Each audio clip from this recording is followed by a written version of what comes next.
This is Dave, and I'm here with Ethan, and together we are Dave and Ethan's 2000-inch Weird Al podcast, episode 111-inch. On this week's episode, we interview magician Justin Willman, the star of Netflix's Magic for Humans and the original host of Cupcake Wars. It's Dave and Ethan's 2000-inch Weird Al podcast. It's a podcast about Weird Al. It's Dave and Ethan's 2000-inch Weird Al podcast. Seriously, the whole podcast is about Weird It's Al. Dave and Ethan's 2000-inch Weird Al podcast. You don't have to listen, but we're glad you are. Dave and Ethan's 2000-inch Weird Al podcast. Hey Ethan, hey everybody, welcome back to this week's Dave and Ethan's 2000-inch Weird Al podcast. We are so glad that you could join us. Yeah, but I'm kind of annoyed. So, Dave, you know how our intern Frank is a total idiot? Well, duh. I mean, of course. What did he do this time? You won't believe this. So, he handed me the notes for this week's episode, which, we require him to write in script with a quill pen, of course, and he totally transposed the episode number. So, this episode is episode 111, but the notes say 111. He switched the last one and the first one. Oh my god, I can't believe that. You know what? Actually, now that you mention it, he messed up my notes too. I think he actually wrote the episode number upside down and backwards. Well, luckily, I have a mirror here, so I can read it, but yeah, I mean, come on. What an idiot. Well, hopefully he didn't mess up Wistique and Weird Al Neelated Ruse. All right, let's see what we have on Wistique in Weird Al. No, this week in Weird Al related news. Intern Frank! Last Saturday was the Big Slick Kansas City event, the annual fundraiser in support of Children's Mercy Hospital, and it featured none other than Weird Al. Yeah! And we would have mentioned it like last week to tell you about it, to give you a heads up, but unfortunately, they didn't announce that Al was going to be part of it until after our episode was already posted. Now, Weird Al, he's an alumni of this event, and he has participated before, including actually playing in a celebrity softball game back in 2014. And so this year, the event was totally virtual, and they branded it as the Big Slick Virtually Talented Show. And, of course, as always, it's hosted and run by Paul Rudd, Jason Sudeikis, Rob Riggle, Eric Stonestreet, and David Koechner. Now, for Weird Al's talent part, he performed the metal ball trick. Now, if you want to check out the event and, of course, Al's trick, we posted a link to the video over on group.2000inch.com. And if you watch it and just want to see Al, fast forward to around the 22.5-minute mark. And if you can't watch it for whatever reason, or you don't feel like watching it, or even if you do watch it and you just want to see Al perform this trick again, it is totally okay to ask Al to do it again if you ever run into him on the street. Oh, absolutely. Just mention that Rob Riggle said it was okay. And Ethan, I know you and I were really excited watching the video because we had just recorded an interview with Sam Levine, and he actually appears in the video as well. We're going to have more with him later on a future episode where we talk about his relationship with Weird Al and even some of the past Big Slick events, including that celebrity softball game. So stay tuned for that amazing interview with Sam coming up eventually. Oh, absolutely. So Sam and Al and a lot of other really cool celebrities have supported this Big Slick event. Dave, I actually want to go to one year. It just sounds like a blast. Well, hopefully next time they do a Big Slick event, they'll announce it more than a couple days in advance and we can get out and see it. Yes. Especially if Weird Al's going to be part of it. Now, Ethan, you actually also posted something else really interesting in the group recently. And it looks like it may be some kind of giant vegan Mexican food items. Yes! I posted a picture of a really exciting meal I had. My friend and I, we each ordered giant burritos, and the two of them together weighed almost 5.5 pounds. Wow, that's gotta be some kind of world record. Where did you get these burritos? Well, I got these burritos from my favorite vegan Mexican restaurant, who just happens to be sponsoring this week's episode. I'm excited to say this week's episode is brought to you in part by vegan burrito restaurant Burrito in Troy, New York, home of the 2-pound, well, maybe more, double wrapped in a quesadilla, burrito, and Wizard Burger in Albany, New York. Come on down to Burrito and Burrito your burrito, just as I did, or hop on over to Wizard Burger for mouth-watering, loaded, dare I say, beefy vegan burgers. From Troy to Albany to Uranus, Burrito and Wizard Burger feed the hungry with out-of-this-world, plant-based, real food, always vegan style. Visit burritosquare.com or wizardburger.com and order ahead. Wow, that sounds really great. Ethan, next time you get some food from Burrito or Wizard Burger, be sure to post about it over in the group at group.2000inch.com. Oh, you know I will, Dave. If you are following Weird Al on social media, and you really should be, then you will know that Al shared a clip from The Tonight Show featuring Lin-Manuel Miranda's latest appearance. Now, as often happens when Jimmy Fallon and Lin-Manuel Miranda get together, the conversation turns to Weird Al. Now, Lin-Manuel, he mentioned that his kids aged 6 and 3, they absolutely love Weird Al, and especially the song Smells Like Nirvana. And let me just say, Lin, you've got some really smart kids. Then Lin goes on to mention that his kids make up their own parody lyrics to the song, narrating whatever they happen to be doing at that time. The video, it's so cute, it's so funny. You gotta check out that clip on Al's Twitter or Instagram or wherever if you haven't seen it already. Last week we mentioned that Grammy Award-winning podcast theme song writer Jim Chemo West, he has a new CD coming out, and it's going to be released on June 18th, and that is this Friday. The CD is called Ka Hanua Maluhia Peaceful World, and if you haven't pre-ordered it yet, you gotta do it in the next day or two to get the special price, and you're gonna get the CD autographed by Jim himself. Now, both Ethan and myself, we got our copies of the CD already. And yeah, they are autographed and personalized. And the CD is so pretty, stinking majestic. I think we have another Grammy Award winner, possibly. Oh, I hope so. You can get that great deal and all of Jim's other great music by heading over to jimchemowest.com. And if you get yours, be sure to share a picture. We'd love to see your smiling face with that awesome new CD. Last week, we also mentioned that the Funny Music Festival Fump Fest will officially be happening this August 20th through 22nd in Chicago, Illinois, with guest of honor, Dr. Demento.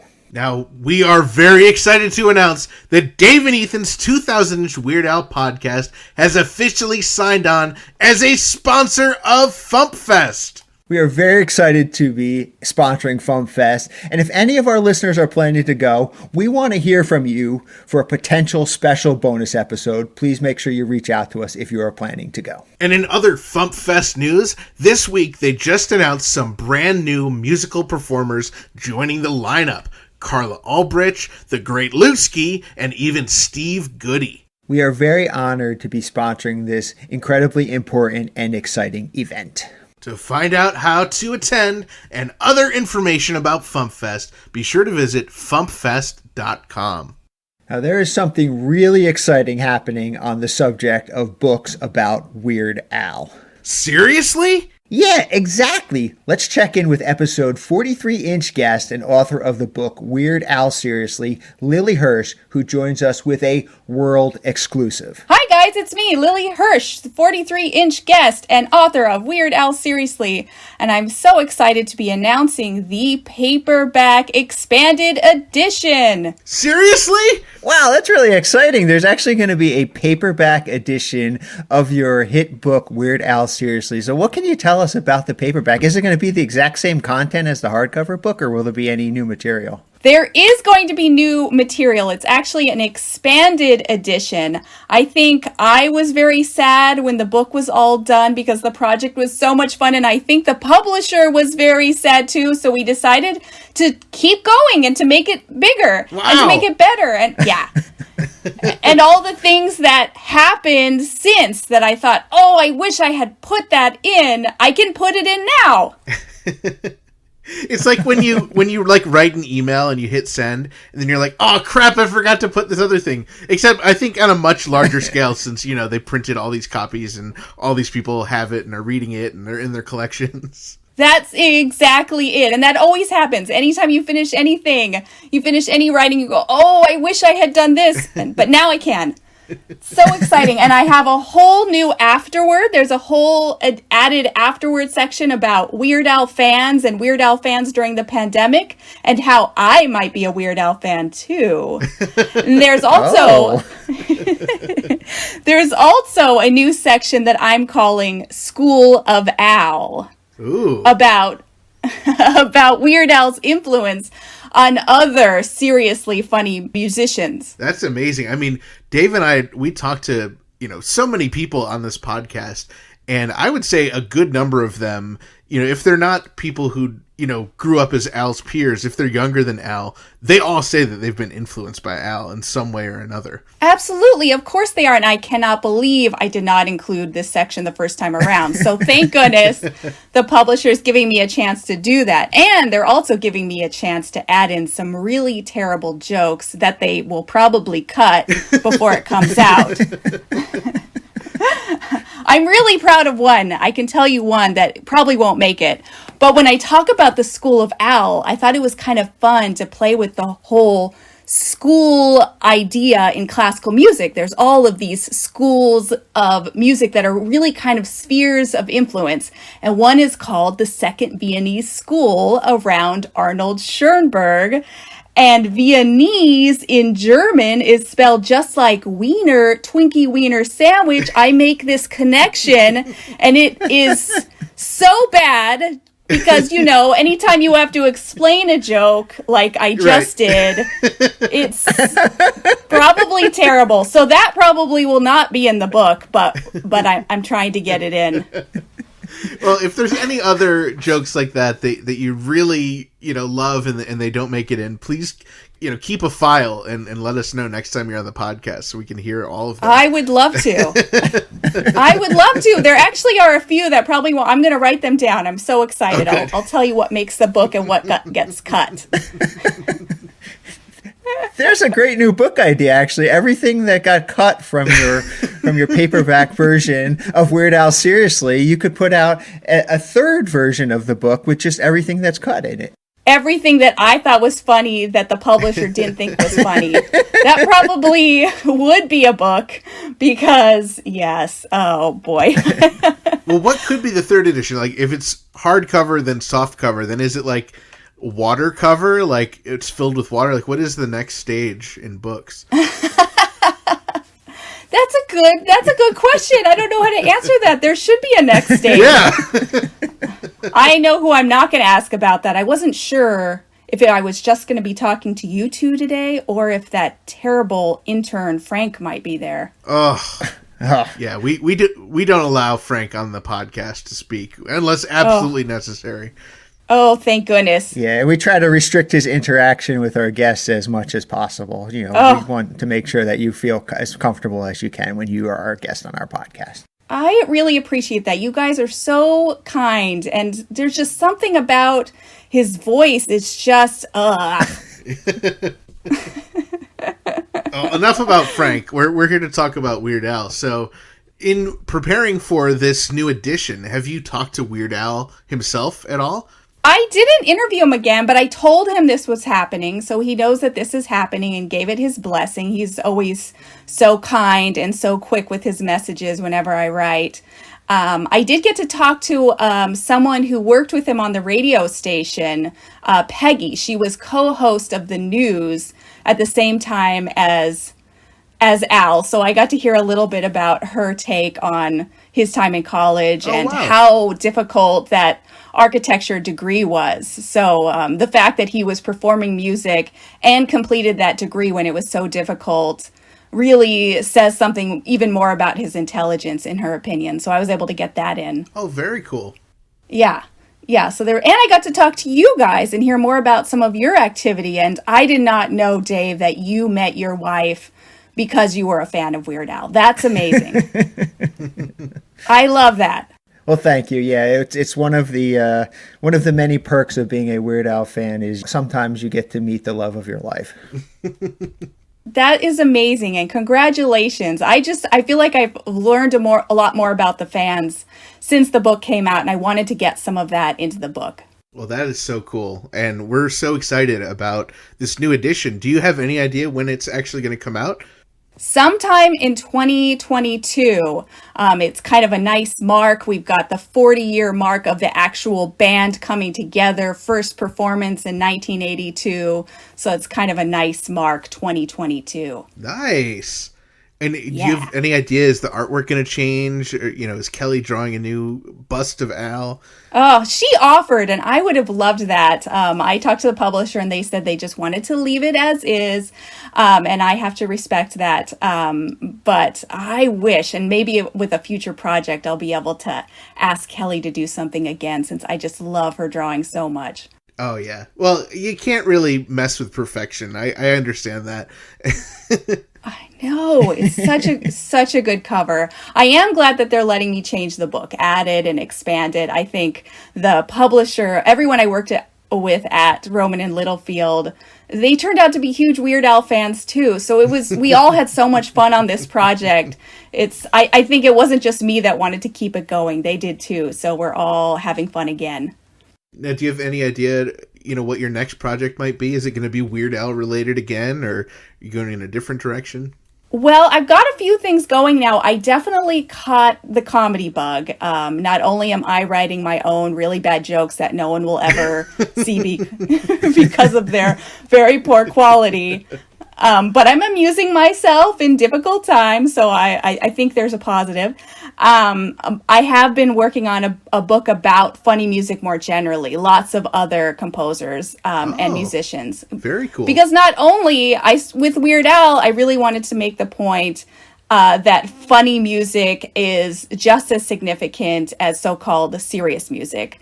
But now I'm starting to think that funny music might actually be even more significant than serious music.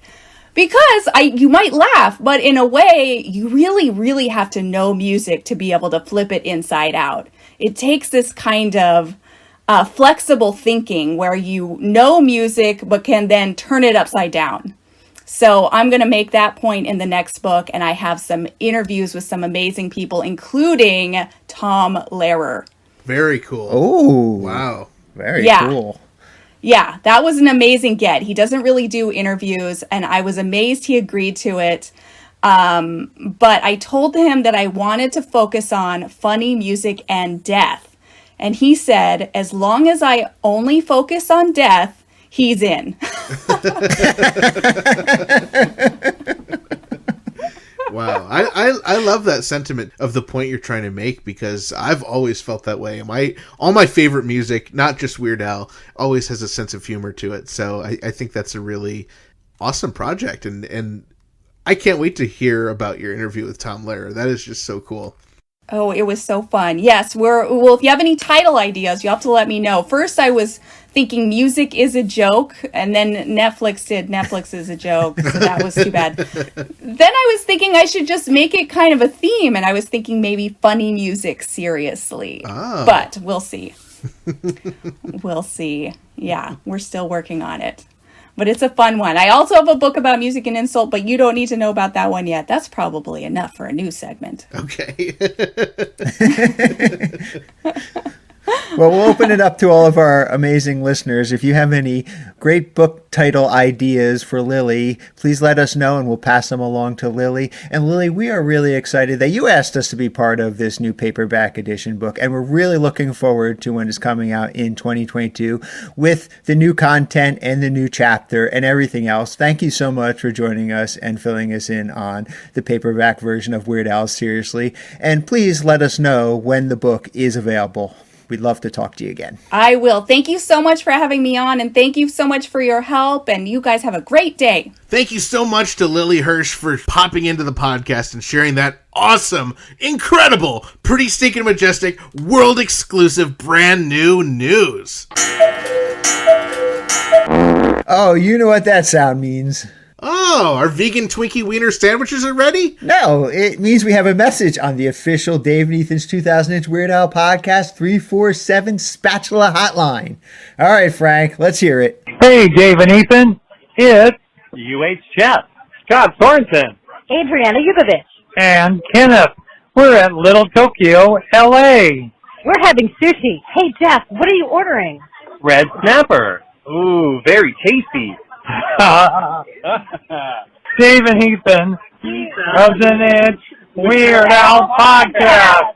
Be there. Yeah.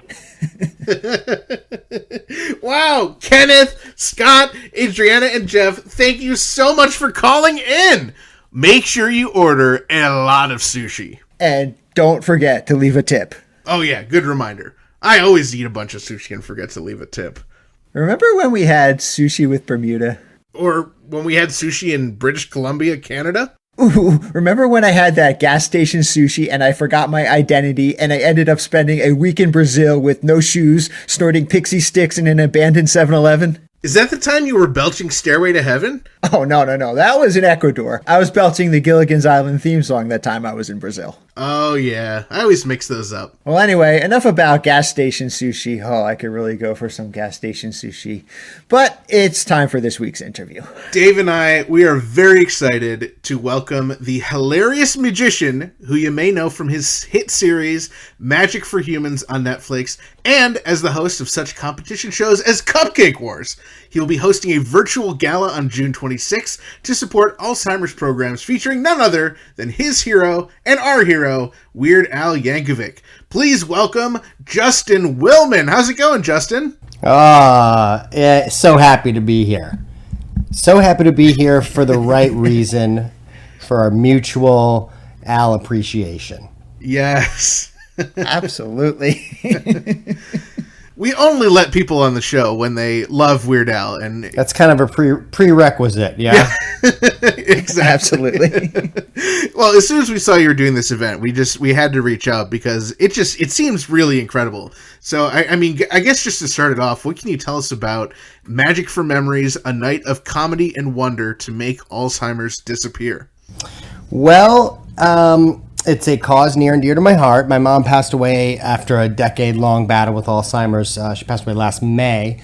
And I've kind of always been wanting to do my own thing to raise money specifically for my mom's fund that was created in her honor. And, you know, I've done a bunch of other people's charity shows for Alzheimer's and other things and just been witness to just people and artists using their talent and fan base for good, and I'm like, you know what, that looks like it feels really good, and it feels really good to do those shows. Like I know I've been asked to donate my time for a lot of shows like that, and it's always like, oh yeah, it's an honor, and also like it feels good to do other people's shows for a great cause. And I was like, I bet it feels really good to put together your own show for your cause, and it is a lot of work, but man, it feels really good because it's a chance to finally kind of, after, you know, years of being in entertainment, be like, all right, I'm going to scroll through my contacts. I finally have something like I don't feel bad asking people to do.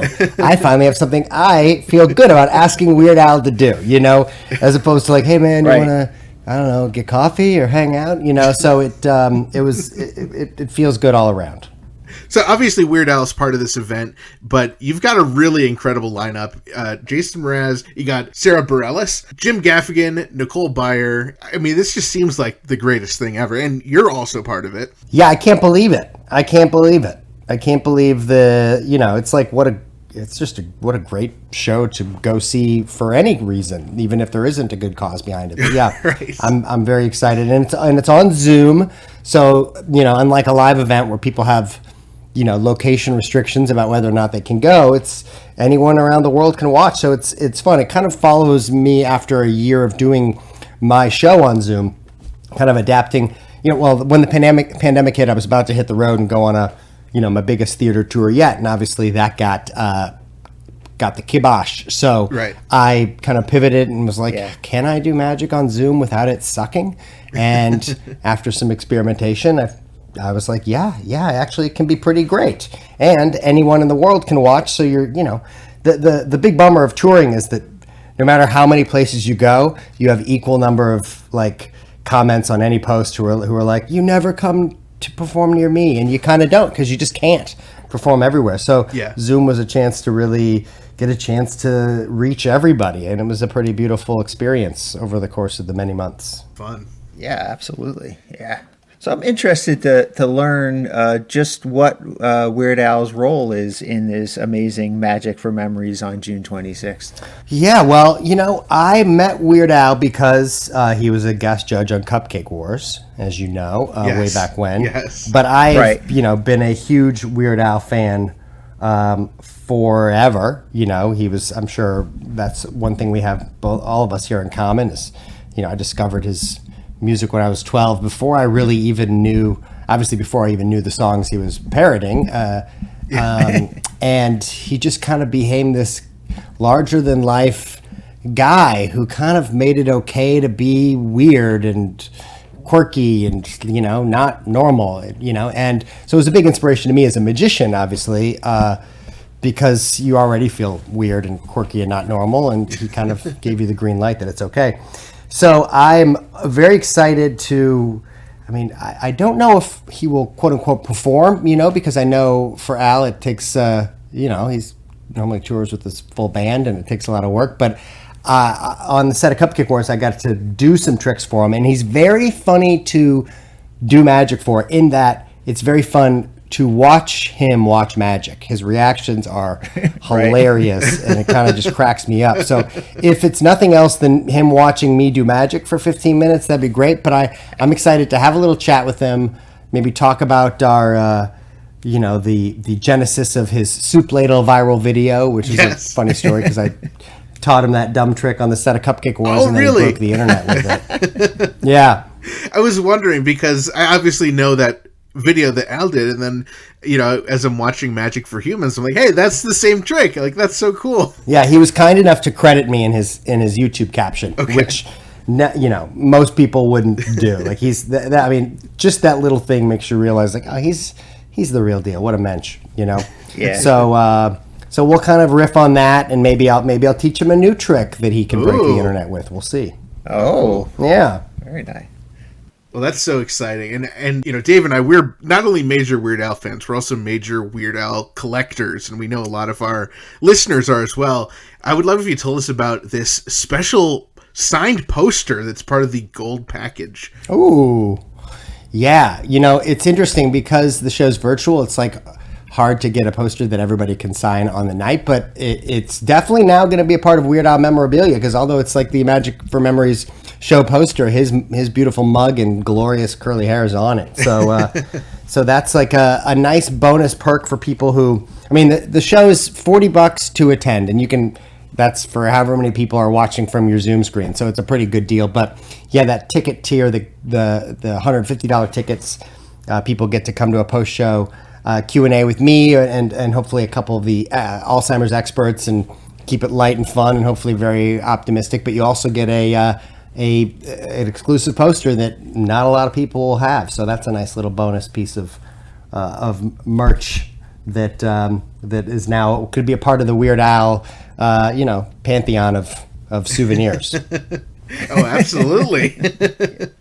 Yeah.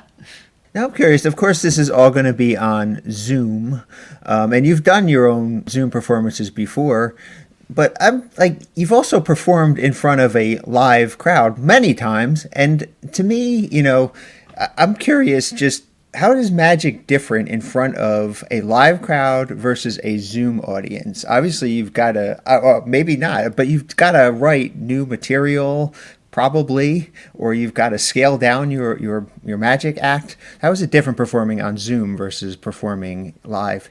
Yeah, it definitely took some time to adjust to, seeing applause instead of hearing applause, because it's a little chaotic if everyone's unmuted, so you kind of need to get used to that. You kind of need to just rely on your confidence as a performer to know you're killing, but I think some of the perks are that typically, in the live show, I try to space out the bits that are audience participation, that I get someone up from the crowd for, just because it kind of takes a while to have someone come all the way up to the stage. It's kind of like that's some dead time. So I like to kind of keep the show moving. But on Zoom, it's like I instead try to have every bit involve somebody from the audience, because one, it reminds everybody that this is live and he could pop into our house at any moment. So it keeps everybody on their toes.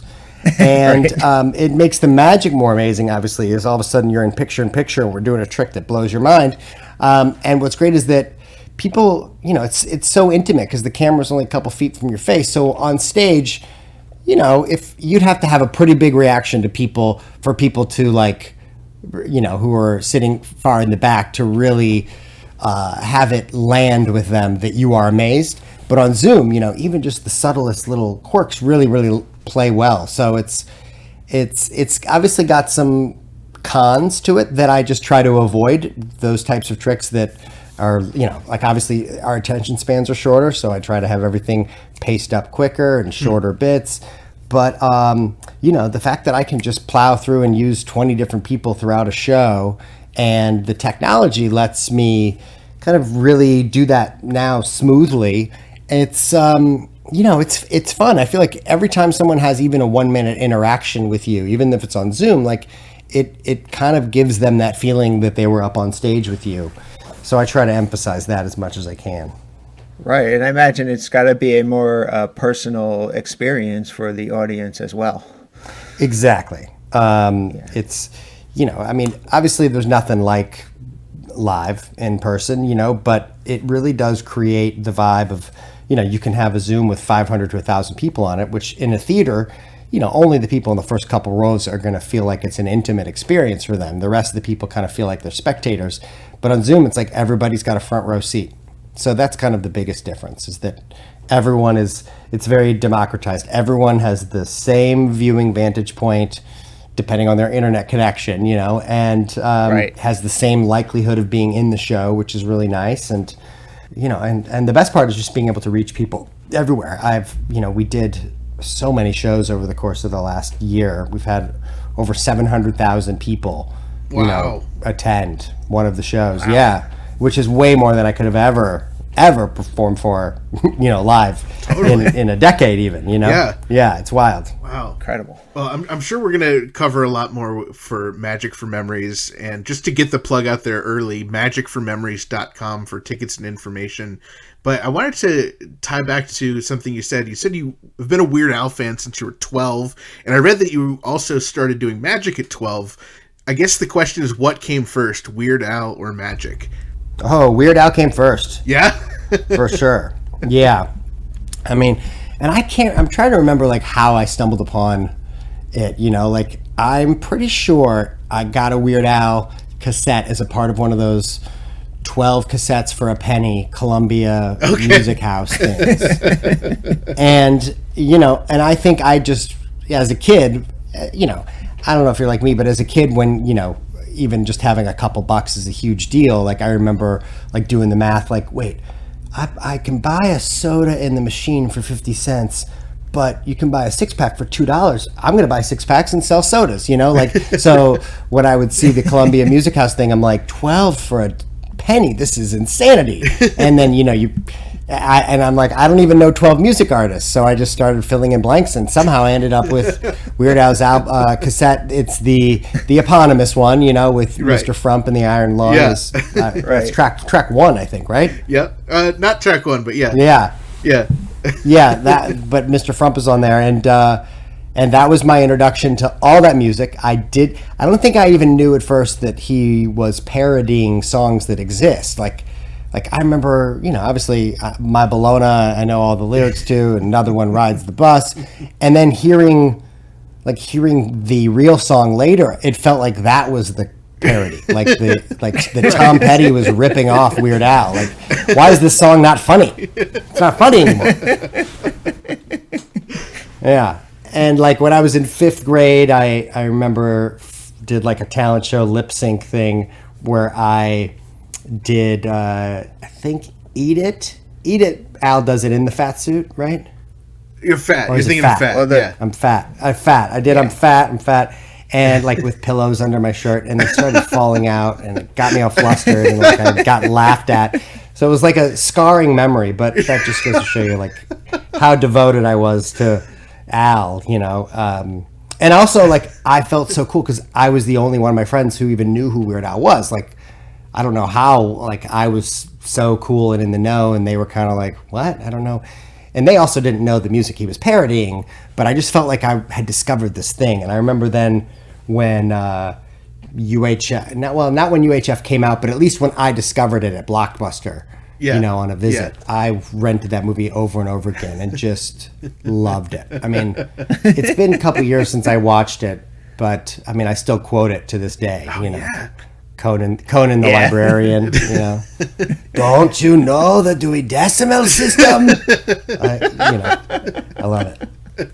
UHF is one of those films where, it's over 30 years old, but you can watch it and you can laugh at all the same bits. It did not, age at all. Yeah, and Michael Richards, I think you watch that and you're like, oh, I mean, it's almost like that is where he workshopped Kramer, Oh, totally. Like you really see that homework. But it was, so good. And maybe they should reboot it. I don't even know if kids these days knows what UHF as the network of channels was. Right.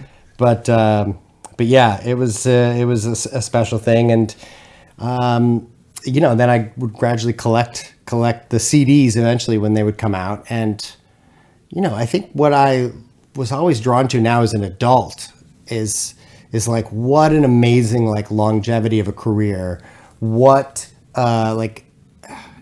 just what a good person, I think obviously getting to meet him. Getting to meet any hero, you're often setting yourself up for disaster, which is why they say never meet your heroes. But it was such a good experience, and I think he knows he knows what an impact he's had on so many people who are now in the world of comedy entertainment doing their thing, and he just handles it so well, and is so sweet and so kind. Just so willing to do fun stuff, willing to do shtick, willing to say yes to being on my Zoom show. He's just such a good guy. Right. Also, how does he age so well? I have no idea. Right. But he's just a good role. He's a good role model, I think, just as a person, but definitely as someone in the entertainment field, just because, if you want to be in this business for a long time, be a good person, be nice to people. Be kind, be courteous, and don't be a dick. And you'll be around. You'll stick around. And I love that his biggest successes have come, later now in his career than even at the beginning. Yeah, absolutely. All right, so you brought it up. So that's a great transition. Let's talk about the first time that you met Weird Al. Can you walk us through that experience? Yeah, the first time was on the set of Cupcake Wars, and I remember by this time I think I was it was season 3 or 4 of Cupcake Wars. I really can't remember, but it had gotten to the point where you're shooting 13 episodes in a row, and it's like a 14 to 16 hour day, so you kind of are on a little bit of autopilot. Sometimes a fun guest judge will pop in, but normally it's kind of somebody that you've never heard of, or somebody who's not a celebrity. But as soon as they booked Weird Al, it was like counting down the days to that Weird Al day. And, trying to be cool, but also, tell him how important he is to you without being Chris Farley in that sketch with Paul McCartney, where it's fawning over him. Yeah. And I remember I got to meet him really quick before he sat down, and he was so sweet. I kind of, in a nutshell, told him that I'm a huge fan, and I do magic, and I think I've got the confidence to be a magician because of, seeing you do what you do. And then when he does his entrance on camera, he kind of comes out, and I kind of introduced him as, my hero. I revised my script that day to make it a little more authentic and real. And he kind of gives me on camera this big hug and wraps his leg around me. It was, it's just so funny. He has the ability to make these moments out of nothing, normally it's just when the guest walks out, shakes his hand, and sits down, and he just kind of makes it into a thing. Everything that he tries to, just put a little Weird Al in, turns into gold. So that was the first time I met him. And then I met him again at the Nerdist channel launch party. That's when Chris Hardwick launched the Nerdist YouTube channel. Yeah. Years ago, and I had a show on that network, and Al and Hardwick are friends. So I got to re-meet him then, and he was so sweet. It was how you been? That episode came out great, and And then I managed to get his email then because I was doing a regular show in the back of Nerd Melt Theater there at Meltdown Comics in LA called Sleight of Mouth. It was like a late night talk show format where I would do magic for the guests and do a magic monologue. And I was like, it'd be amazing to have Weird Al as a guest. So we reached out and he said yes. And he kind of was my huge guest on that particular show. And I did a big trick for him. And that's when I realized how funny it is to watch him do magic. Because like he just, when his mind is blown, you can just see it all over his face. And he's so funny because he just doesn't try to pull it back together. He doesn't try to recover. He just lets his brain be exploded. And that's when I was like, I got to do magic for him again because that was awesome. Yeah. Yeah. Oh, that's incredible. Do you remember the trick that you performed for Weird Al? Yeah, I do. I did this thing where I had a box hanging up, like a locked chest hanging up the entire show. And I think I had Weird Al pick people in the audience to make up a dream vacation. Like pick somebody out randomly and ask them where we should go and then who we should go with and what we should do when we get there. And then I have Al get this box down, and inside the box is a big plastic tube that he has to unscrew. And inside that tube is a scroll of paper, and Al unfolds it. And of course, it's got everything that everybody just said, including random stuff he said. And, Right. Yeah. And I've got a picture of him up in my office of his broken brain at that moment, which is really awesome. Oh, that's so cool. Incredible. Wow. Yeah. So good times. I was pretty lucky. Yeah. So I have been a fan of Cupcake Wars, from the beginning. I watched probably every episode, and my mind was just so blown when Weird Al came out that one episode when I heard about that. What was it like filming Cupcake Wars? And I'm curious about your career of being a magician and a performer to hosting that show and some of the other shows that you've hosted.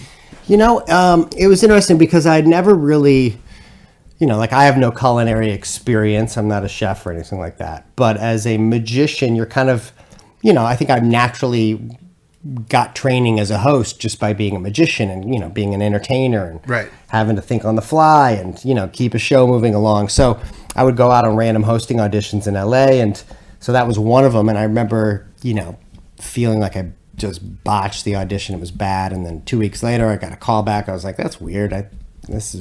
And plus it's like a show about cupcakes and you're kind of thinking like, how's this going to last, Right. And lo and behold, it, did 11 seasons or something. It was wild.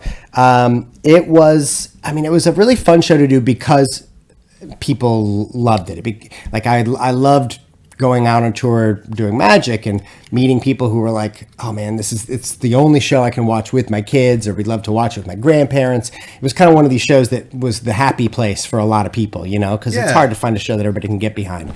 So it was a good co-viewing show. So I that's when I was like, wow, it really feels good to make a show that makes people happy.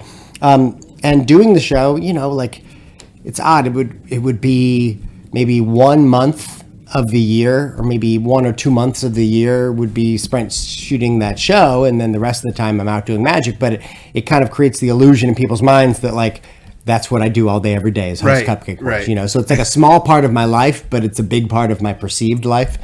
I think there were times where I was I wouldn't say resentful, but annoyed that I was then known more as the cupcake guy than as a magician, which is my true passion. Right. People would be like, oh, when did the cupcake guy learn magic or something like that when they would find out I'm a magician. And, just because I wanted, just because I wanted people to know the thing that I feel I do best, which isn't necessarily hosting a cupcake show, but pouring my life and passion into being a magician and sharing wonder and blowing Weird Al's mind. But I'm so glad to have that as a training ground, because I just learned so much of experience about being on camera and how to make TV that I think all came in handy with Magic for Humans and a bunch of other random shows that I've hosted. So it was invaluable experience, but just so many great people that I met, including Weird Al. It's like these little paths that cross and these seeds that you plant with people. And and all the while me really trying to be real and kind and genuine with everybody, because it's a small world. These people are going to come back, and you just don't want to leave a bad taste in anyone's mouth. And it's that lesson I learned from Al, and try to carry on and just to be real. And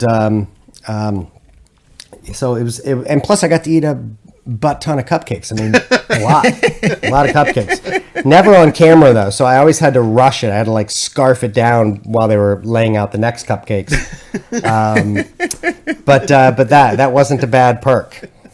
Would you try each cupcake, or just the ones that like appealed to you? I would try to try each cupcake. I would focus. Eventually, I would focus on the ones that they said the judges were like, "This is amazing," or "This is terrible." I was always curious, like how bad, how would they make it? Like how could they screw this up? I kind of always wanted to make sure I tried those.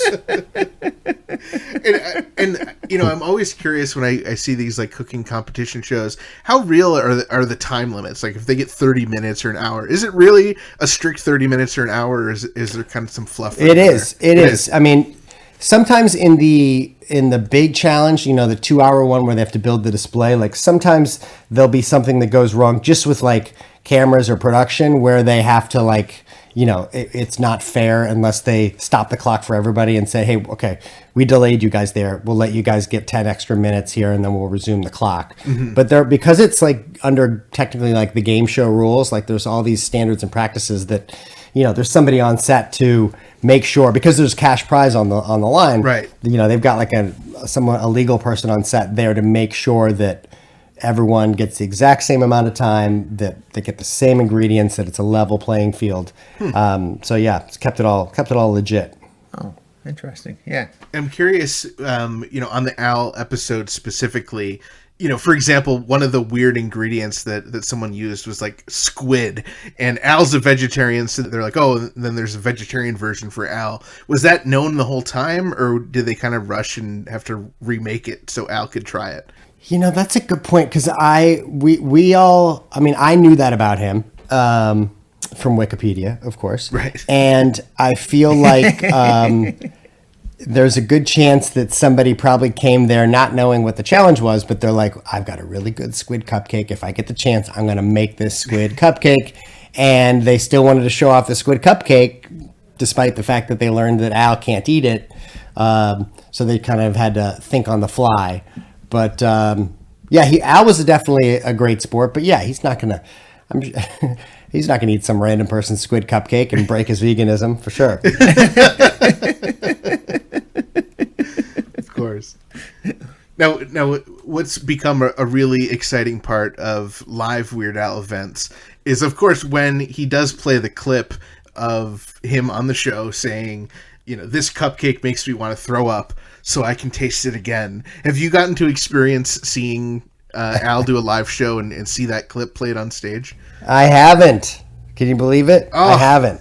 I remember when he said that, by the way. That was maybe the funniest thing I'd ever heard a judge say.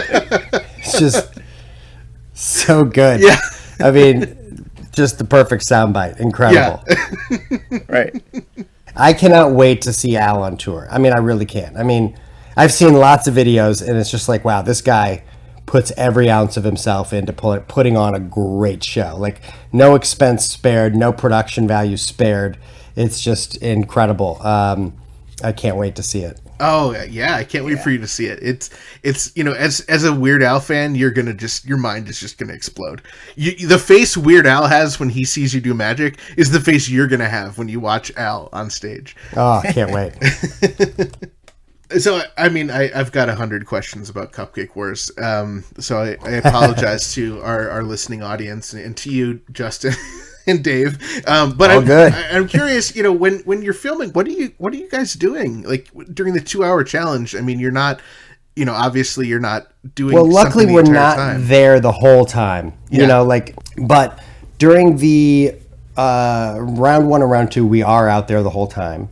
And if you look close, I'm sure there's times where you can notice that like we're all on our phones, like in our laps or like on the table, because it does get boring. Also because you kind of don't have a good view to see what's going on. Right. You know, you kind of can't really see that great. So you're just kind of like on your phone, and then I've got a little earpiece where the producer will be like, okay, you guys are on camera, phones away, and I'll be like, phones away, and we'll kind of snap into attention.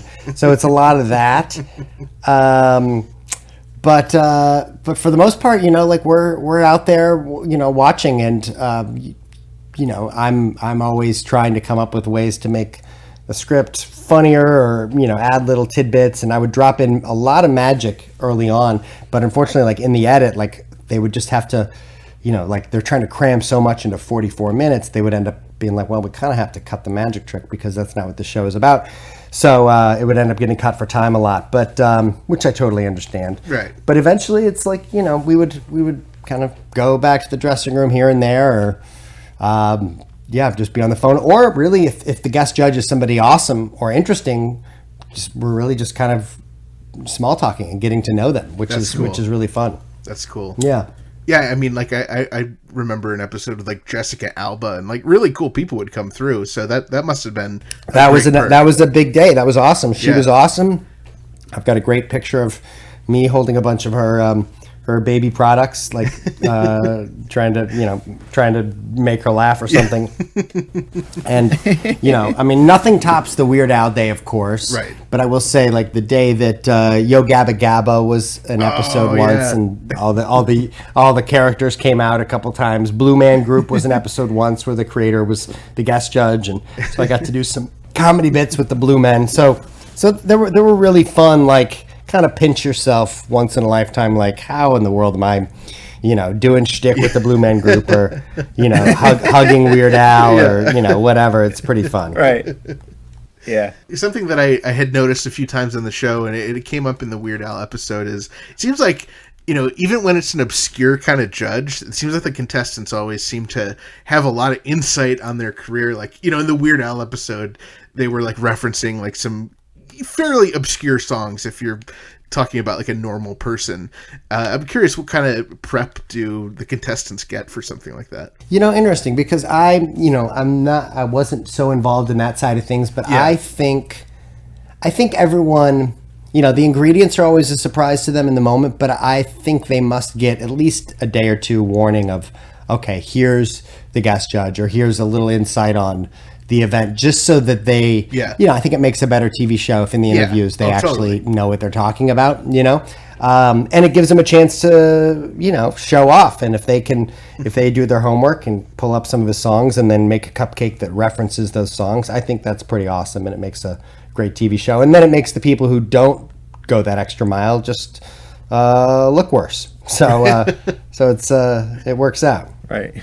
Okay, I've got one last cupcake question. We can get back to the regularly scheduled program.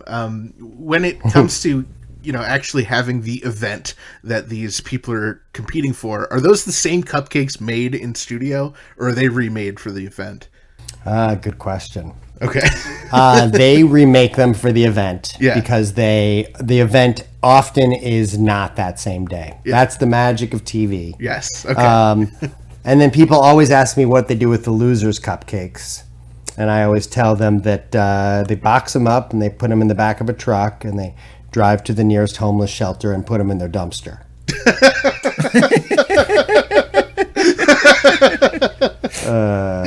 No, they do donate them to a shelter if they are still edible. Like sometimes, like the losers' cupcakes at that point, like they were made 8 hours earlier and they've had hands all over them, and it's kind of like, I don't think we should give these to anybody. Yeah. They're a little gross.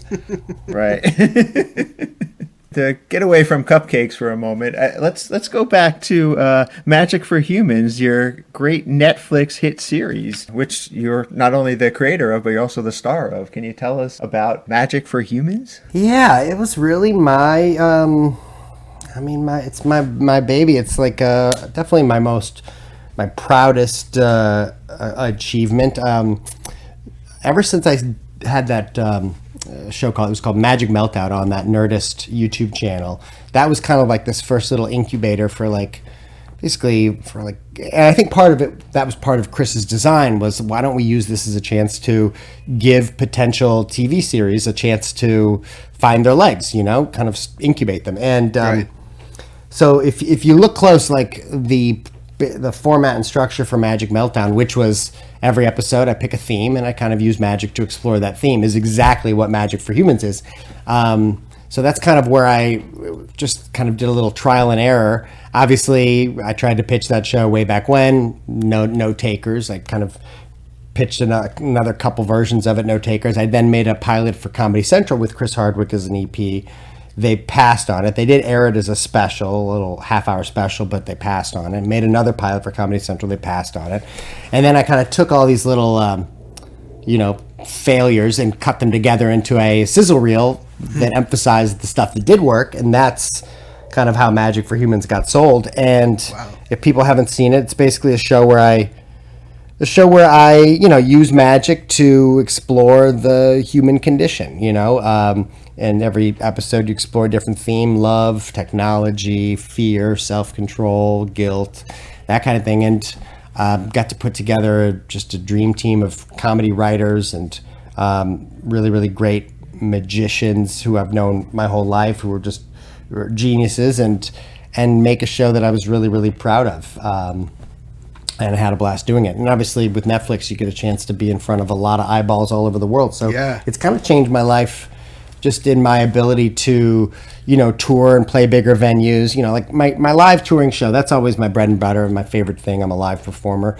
But to have a series that at least will increase awareness of that you exist, so that when you tour, people want to come see you, has been game changing. And what's really cool is the show is produced by Absolutely Productions, which, of course, Tim and Eric are behind that, and Absolutely has put out probably some of the best TV shows of the past decade. What was it like getting to connect with them and have them work on the show with you? I mean, very, very surreal. So amazing, because I'm a huge Tim and Eric fan. I mean, they've made me laugh harder than maybe anything ever. I'm a huge Nathan For You fan. Me too. I'm a huge Eric Andre show fan. All these things that were just like, oh, that's my favorite show. And then to get to make it with them and kind of, basically use the same editors and be able to kind of sprinkle just the right amount of Tim and Eric weirdness into Magic for Humans is, I think, what really makes it great, because it's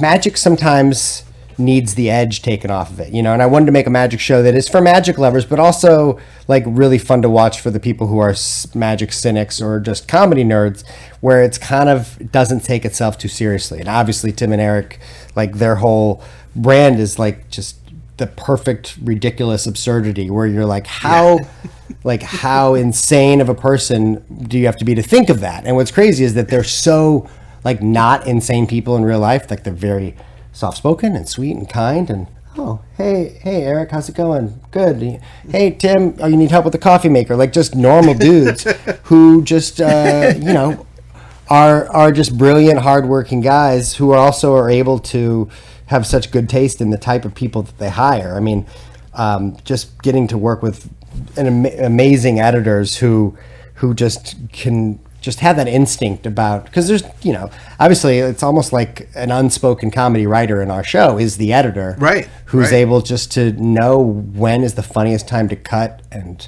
how many seconds extra is the perfect, hilarious, awkward time to just linger on a thing, and it's or to zoom in on someone's uncomfortable face. It's the best. Right. Usually a Susan's uncomfortable face. Usually a Susan, of course. Where did Susan come from? Did you guys set out to be like, let's find people named Susan, or was it like, oh, this woman's named Susan, and let's just run with it?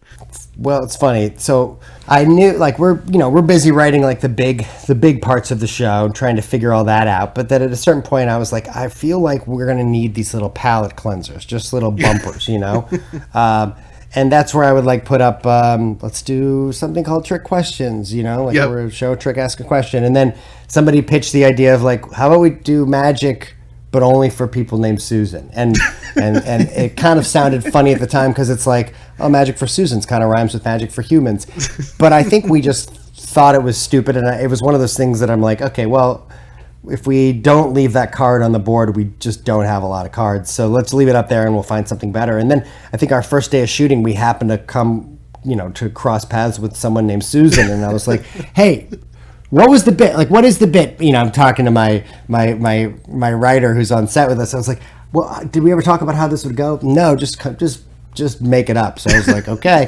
And then she was just funny, I think it's just, I think doing magic for just magic's sake is fine, but also like a missed opportunity. So that's why like it's nice to do the smart stuff that you really work hard for, with like recreating the marshmallow test with magic, like the things like that I feel like you're using magic to reinvent a classic experiment and explore psychology. Yeah. That's great, but also like it's fun to do magic like for stupid just trick's sake, but it's nice if there's something extra, which is in this case like only doing magic for Susans. And also like for some reason we didn't have to try that hard for every Susan to also be so Susan-y, like putting out on Craigslist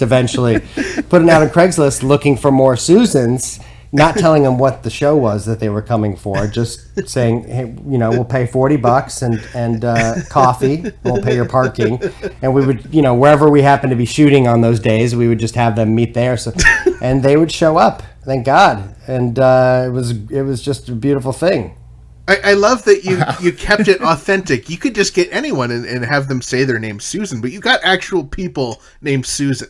Yes, they were all of them legitimate Susans, and honestly, like we would shoot a lot. Like not every Susan we shot with made it to the show, just because sometimes there'd be a dud. Like right. If someone gives you a no reaction, or at least if they kind of are, you want someone who will forget that they're being filmed and be real. And sometimes people are a little, especially in LA, a little self-conscious and a little kind of just seem a little fake, as opposed to like Weird Al, who will look mind blown and really be it. They'll kind of be like, wow, whoa, that's amazing or something. And it just didn't ring true. So sometimes we had to do that and cut them. But that's why the Susans that you get to see are hopefully the best Susans. The cream of the Susan crop. Exactly. That's interesting. How often are you performing something that doesn't make it on the show, or is that often, or is it usually get the reaction that you are expecting? I would say it is. If we go out to shoot a segment like a field piece, me and the team will have worked hard to maybe create 8 or 10 tricks. Like if we're doing a bit on childproofing, and it's like funny tricks that are childproofing things gone wrong.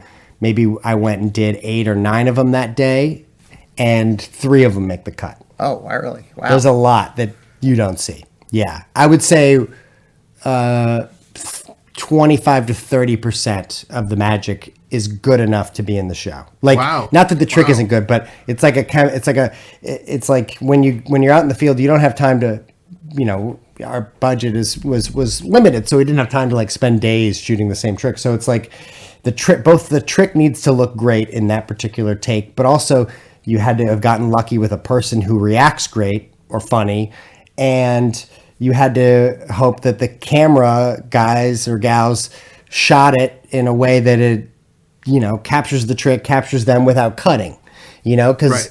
It's like if the reaction was great, but that take of the trick is not good, well, then it's not going to fool the viewers. If the trick was great for the viewers, like it looks so good on camera, but the person there either missed it, maybe was suspicious, saw how it works, or just wasn't a good reactor, then you're like, well, crap, I can't use that. So it was just those perfect moments where the trick looked great, the person's reaction was great, and the camera got it great, because it has to look good for the camera and the person watching at home. So and it was a lot of trial and error. Like we're literally inventing tricks, and building them, and kind of don't know if this is this good? Is this going to fool them? Is this funny? And you kind of don't know till you're in the edit watching them back to see if you pulled it off or not. Do you ever, filming for Magic for Humans or for any of the other Magic specials you've done, do you ever get the person who's just a cynic and like, oh, I know how you did that, or anything like that? Or are people generally pretty good about that? I mean, you get everything. Yeah. You mean, yeah, I mean, I because I've been doing Magic like since I was 12, like I'm used to kids' birthday parties, bar and bat mitzvahs, corporate events, especially bar and bat mitzvahs. Like you get people who are like, it's fake, it's up your sleeve, it's in your pocket, so you kind of get this experience of being able to handle like the worst conditions, and figuring out a way to thrive in those positions so that when you're out in the field and shooting, I don't let it faze me. And then a lot of times, like if I do a bit for somebody and they had a great reaction, but the trick that I did first was not good, I'm like, okay, let's save her for a trick question. Can you come back in 20 minutes? We'll do a different thing. Because just those great people are like diamonds in the rough, especially in LA. Because even just the random person you walk down the street and you happen to rope into coming over, like a lot of the people randomly on the street happen to be wannabe actors or, who kind of I try to just put on an extra thing when all I really want is someone to be real and normal and not aware of the camera. In LA, it's hard to find people who are not savvy or, trying to get their break. Yeah. And there was this really incredible and sweet and powerful moment. I feel like it was the first or second season where you are actually doing magic for your mom who has Alzheimer's, and it was such a beautiful segment for so many reasons. What was it like getting to film with your mom and share that time with her on the show? Yeah, that was definitely, I think it's probably my favorite thing I've ever done, obviously for personal reasons, just because in the writer's room that season, this was a bit we did in the second season. And I think what I learned after the first season aired, and what I would hear people talking about when I'd meet people out in the world were like, people loved the stuff that was real and about my life and about, that lets you in behind the scenes, that would show home videos. Like people really liked the stuff that was authentic. So learning that, and I loved hearing that, because I think as a magician for years, you kind of separate yourself a little bit from the audience because you're this person who has these special powers, which you don't, right. It's all a lie. And so like, it's hard for people to really relate to you. So that's why I kind of I really liked that stuff resonated with people, because you write what you know. And I think it enables you to tell a story nobody else can tell when you're telling your story. So at that point, when we're writing season 2, my mom's Alzheimer's was kind of what I was on my mind a lot. And I kind of posed the idea in the writer's room. I was like, what if we did something about Alzheimer's, but specifically about how music has this ability to, unlock the brain of someone, unlock memories and lyrics in someone's brain when you don't believe that stuff is still there. Like it's this magical thing. And I was given the idea for this because I would, my mom would, Neil Diamond's song would come on and she would start singing the lyrics. And it was like, wow, how is this happening? Where is this coming from? It's so beautiful. And I think it gives you all this hope, because with Alzheimer's, you just want to know that stuff is still there. And it kind of just makes you a little hopeful that the brain is such a mysterious thing that maybe there is a way to find a cure. So, and obviously there's nothing funny about Alzheimer's, and I didn't want it to be a bummer in this episode. I didn't want to bring it down, but something just told me that, there's the perfect pace and tone to doing something of this nature that I think will really resonate with people. And, had my parents come out to LA, and, we shot that bit and kind of did a really limited crew at my house, and just to try to make the crew blend into the background so that it really felt like I was just hanging out with my parents. And, I'm so glad we got what we got, because, it's just a beautiful little time capsule.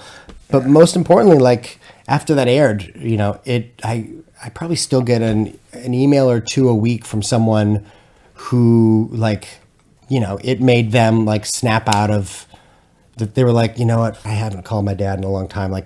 Just forget whatever crap was keeping them from being in touch with their parents, you know, to live in the moment, and or someone who had lost their parent to Alzheimer's or anything. Like a lot of people, like it kind of extended beyond just Alzheimer's, just people, I think because they were caught off guard by that segment in the show and kind of weren't expecting it to be like, you know, hit in the gut emotionally, it kind of, it resonated deeply with people, and it made me feel less alone because it made them feel less alone. And I think, you know, people love to laugh, people love to be amazed, but I think people also love to feel the feels, you know, like I love watching a show that, you know, I didn't expect it, but that made me cry, you know, like that was amazing. Or right. hearing a performance of hearing someone sing, or going to see a musical that makes me cry. Like I'm never upset that something moved me, you know what I mean? And I feel like a lot of people are afraid to, you know, make people sad. And it's like, yeah, well, I don't want to make them sad, but I do want to touch people, you know? And I think people like feeling the variety of emotions, laughter, joy, and also, you know, empathy and, you know, tears. It's all part of the human experience. Yeah, I mean, and, you know, considering the show is an absolutely show, you know, one of the funniest track records of things, and getting to that point and having it work as well as it did, I mean, it was so incredible. Well, thank you. Yeah, and I had to be, my pleasure. Yeah, I was so glad to be able to put that in there, and I tried to like put it in a place. You know, I think I closed, it was the last segment of season 2, and I really wanted to kind of like not have it catch people too much by surprise, so I kind of tried to just hint at that, hey, this season might get a little more authentic, or we might talk about real stuff a little bit more, just to kind of condition you so it's not out of nowhere, or that you're, you know, if it really hits you out of nowhere, if it's like right after a Magic for Susans, you might think that this is this a joke, like what's he talking about? But yeah, it took some work, and I mean, Jason Mraz was so cool, who's on the show, by the way, which is yes. really that tie-in, because my mom loved his songs, but he was so cool because it's really hard to use the melody of an, you know, a major label recording artist's song when you don't have the money to pay for it. You know, we're not NCIS or, you know, or Stranger Things that can use all these hits. Like, like literally every other piece of music you hear in the show is like from a royalty-free music library. You know, like it's just, music is so expensive, and we have to like use our money so wisely. So we never would have been able to afford the rights to that song. And he like personally emailed the president of Atlantic Records and just was like, listen, like it really would mean a lot to me if we granted the rights for him to use the song. It's for Alzheimer's awareness. And he really like pioneered getting rid of the red tape to make that happen. And that's really, incredible. Really cool of him. That's really cool. Yeah, that's great. And the fact that not only, you know, is this a big recording artist doing this for you, but it's also someone that your mom loved. I mean, that is just really cool. Loved him. Yeah, just loved his music. And yeah, it was a hard thing to do, shooting that day, because you know, I think it had been maybe 4 months since I'd seen my parents in person, because they lived in St. Louis and I live in LA, and the disease really progressed a lot in those 4 months. You know, like when you're not there every day to, you know, see the incremental changes, like it really, takes you back. I mean, it takes you aback when you realize like, oh wow, like it got bad. And so I didn't want to make my mom confused or uncomfortable about what we were doing there. You know, like she didn't really grasp. I mean, she sees these cameras, and the lights, she would kind of every couple of minutes say, what's that guy?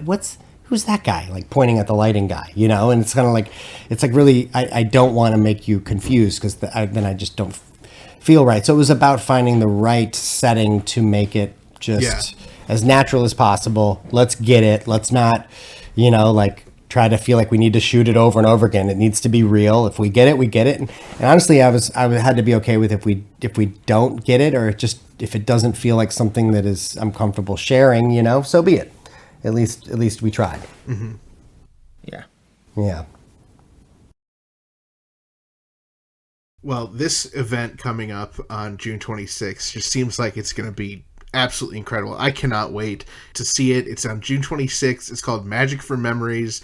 I mean, it's the most stacked lineup I've ever seen for a Zoom show, let alone maybe like an in-person show. This is incredible. You got Jason Mraz, you got Jim Gaffigan, you got Nicole Byer, you've got Weird Al. You're gonna be.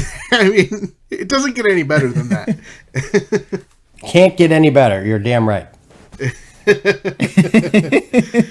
So tickets are still available. All of the proceeds from this are benefiting the fund in your mom's honor. Yes, 100% of every dollar raised goes to the Sonia V. Willman Alzheimer's Disease Research Fund, which honestly, like, is affiliated with Washington University in St. Louis, and they've really, like, made some amazing, like, discoveries just in the past year.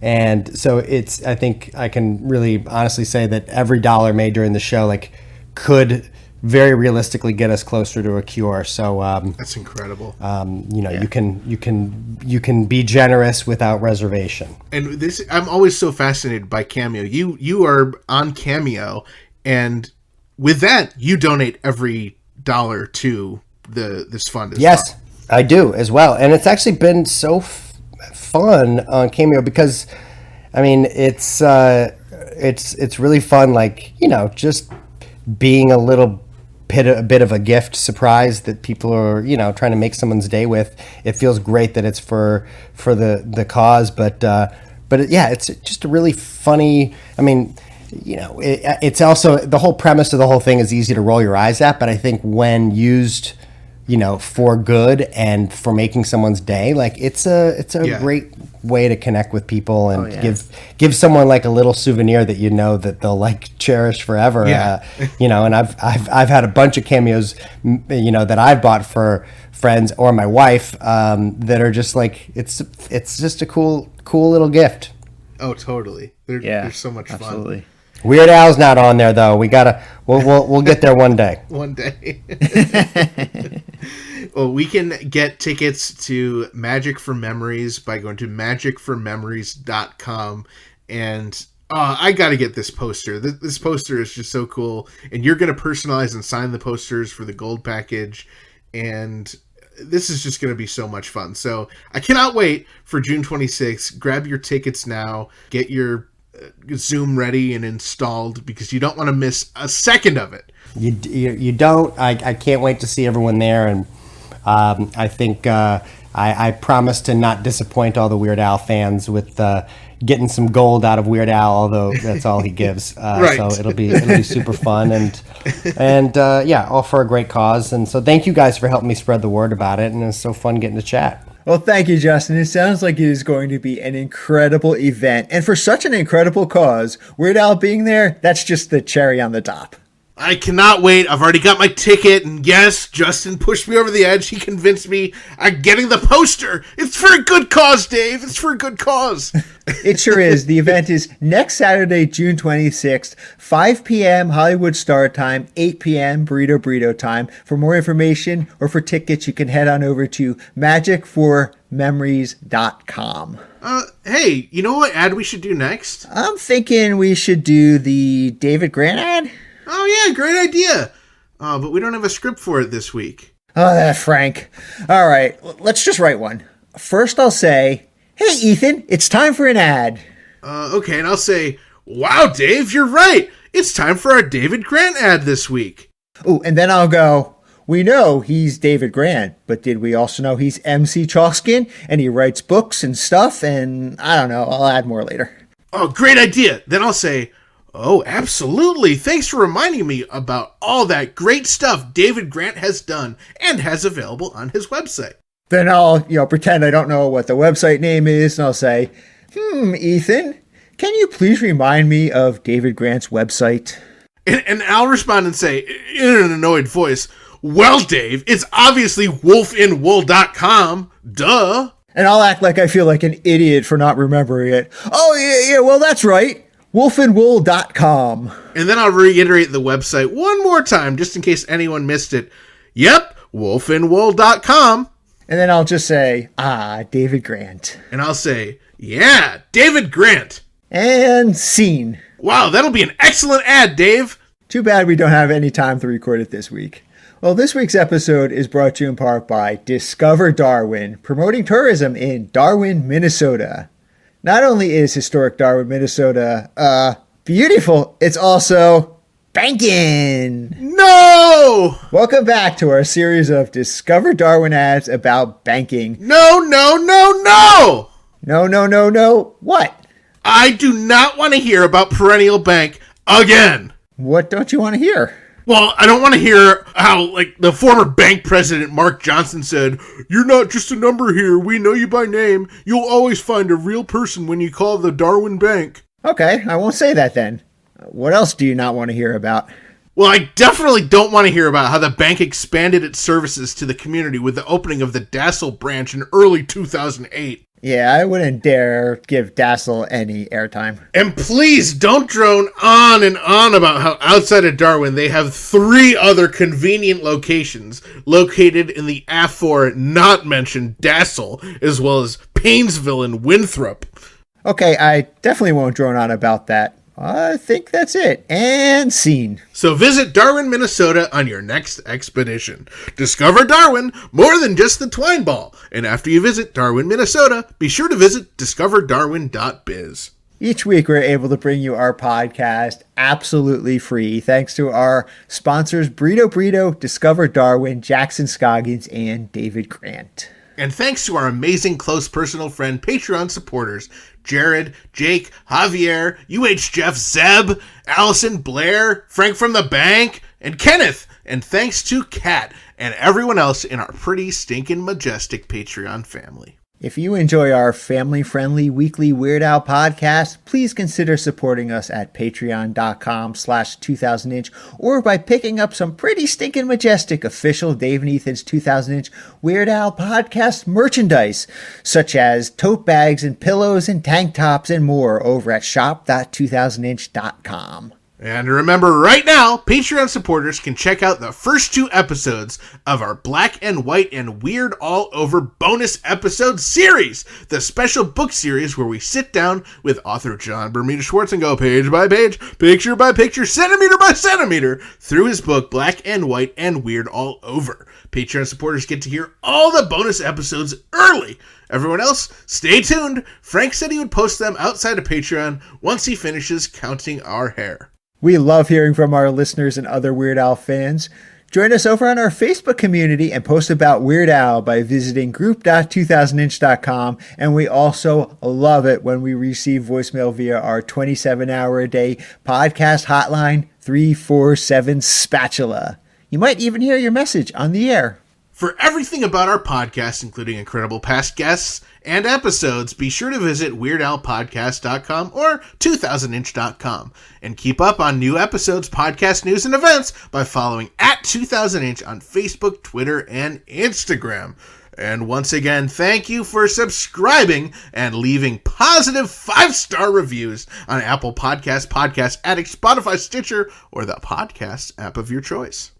Thank you once again to our guest, Justin Willman, and thank you to Lily Hirsch for that exciting news. Also thanks to Harvey the Wonder Dog, Kenneth Gwinnett, Scott Sorensen, Adriana Yugovich, and Jeff Nucera. Thank you to the Grammy Award-winning Jim Kimo West for our incredible theme song, and thank you to Weird Al Yankovic, as this podcast probably would not exist without him. And a big thank you to all of you, our listeners, subscribers, Patreon supporters, and sponsors, and everyone else who makes this podcast possible. Thank you for listening to Dave and Ethan's 2000-inch Weird Al podcast, and always remember to gill and chill. Hey, Ethan, do you want to see a magic trick?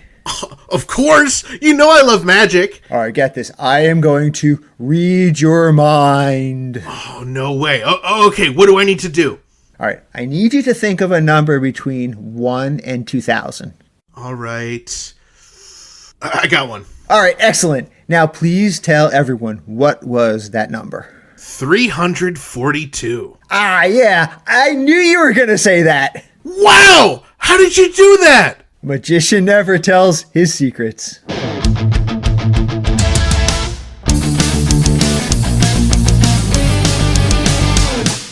That was Dave and Ethan's 2000-inch Weird Al podcast, episode 111-inch. Not your father's Weird Al podcast.